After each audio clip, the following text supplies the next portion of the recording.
Assalamualaikum warahmatullahi wabarakatuh. Kepada anak-anak muridku yang tingkatan 1, Alhamdulillah kita kembali lagi bersiaran dengan Ustaz Muhammad Soleh. Kan? Hari ini kita akan belajar ayat hafazan surah Al-Baqarah, surah yang kedua, ayat 284 hingga ayat 286. Jadi ikuti ulang kaji pembelajaran di rumah. Stay at home, jangan malas, sentiasa mengikuti latihan guru dan pembelajaran secara maya yang diberikan. Mari kita sama saksikan. Ya, Assalamualaikum warahmatullahi wabarakatuh.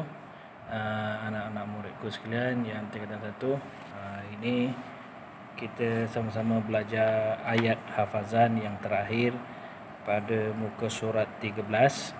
Jadi anak-anak murid boleh tengok, ikut bacaan Ustaz. A'udzubillahi minasyaitonir rajim.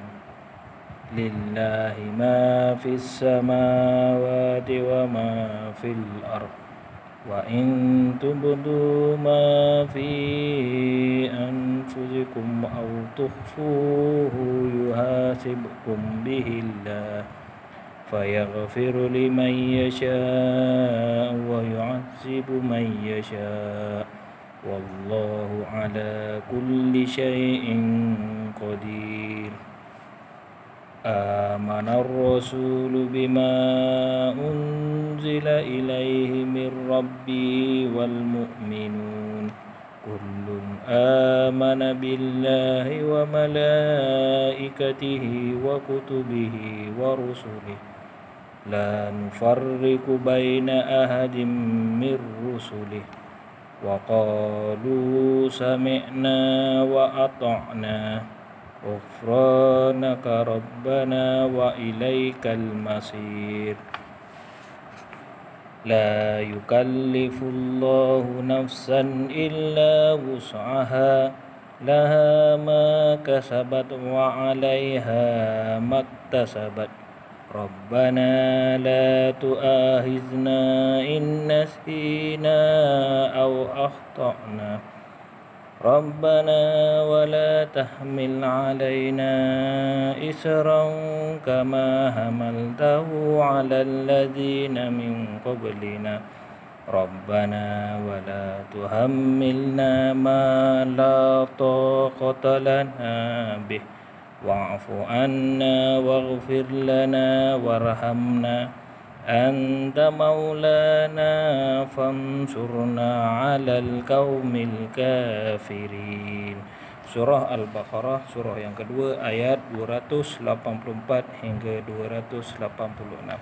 Murid-murid dikehendaki untuk menghafaz ayat ini, dan hafazan murid-murid akan disemak apabila murid-murid naik ke sekolah nanti. Baik, kita lihat terjemahan ayat 284. Segala yang ada di langit dan di bumi adalah kepunyaan Allah Subhanahu Wa Taala. Jika kamu menzahirkan apa-apa yang ada di dalam hatimu atau kamu menyembunyikannya, nescaya Allah akan menghitung dan menyatakan kepada kamu. Kemudian Dia mengampunkan sesiapa yang dikehendaki dan menyeksa sesiapa yang dikehendaki menurut undang-undang peraturannya. Dan ingatlah, Allah Subhanahu Wa Taala Maha berkuasa terhadap segala sesuatu. Dan ayat seterusnya, ayat 285, Rasulullah sallallahu alaihi wasallam telah beriman kepada apa-apa yang diturunkan daripada Tuhannya, dan juga orang yang beriman semuanya beriman kepada Allah Subhanahu Wa Taala, para malaikat, kitab-kitab dan para rasulnya.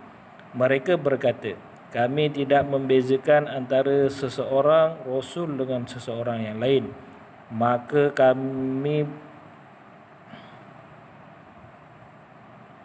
Mereka berkata lagi, kami dengar dan kami taat. kami memohon keampunan, wahai Tuhan kami, dan kepadamu jualah tempat kami kembali. Ayat seterusnya, Allah Subhanahu Wa Taala tidak membebani seseorang melainkan apa-apa yang terdaya olehnya. Dia mendapat pahala kebaikan yang diusahakan dan dia juga menanggung dosa kejahatan yang diusahakannya. Mereka berdoa dengan berkata, wahai Tuhan kami, janganlah engkau mengambil kira kesalahan kami jika kami lupa ataupun tersalah. Wahai Tuhan kami, janganlah engkau bebankan ke atas kami bebanan yang berat sebagaimana engkau bebani orang yang terdahulu. Wahai Tuhan kami, janganlah pikulkan kepada kami apa-apa yang kami tidak terdaya memikulnya, dan maafkanlah kesalahan kami serta ampunkanlah dosa kami dan berikanlah rahmat kepada kami. Engkaulah penolong kami. Oleh itu tolonglah kami untuk mencapai kemenangan terhadap kaum yang kafir. Baik, ya ini adalah terjemahan kepada ayat hafazan tadi dan ayat bacaan.